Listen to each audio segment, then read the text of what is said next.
Welcome to the Bigger Brains course on Viva Connections.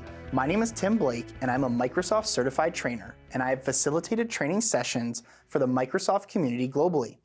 Viva Connections is a Microsoft Teams app that has a personalized and interactive experience, bringing everything you need to stay connected to your organization in one central hub. It is a great way to foster communication and engagement, and I am excited to teach you how to use its features. This course is primarily intended for administrators and site owners who will be setting up Viva Connections for their organization. However, Microsoft 365 users who want to use Viva Connections to better engage with their colleagues will also benefit from this course. We will start by describing what Viva Connections is, the benefits to users and the organization, and how to access it. Then we will outline the three main components of Connections and look at several use case examples. Next, we will discuss how to plan your site by identifying stakeholders, conducting a needs assessment, and planning your content.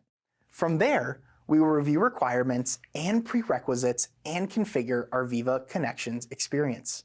Then, we will create the Viva Connections homepage by building a dashboard, adding resource links, and influencing the feed. In our last lesson, we will discuss a launch strategy, look at testing options, and identify how to monitor usage. By the end of this course, my hope is that you will be able to prepare and launch Viva Connections sites for your organization.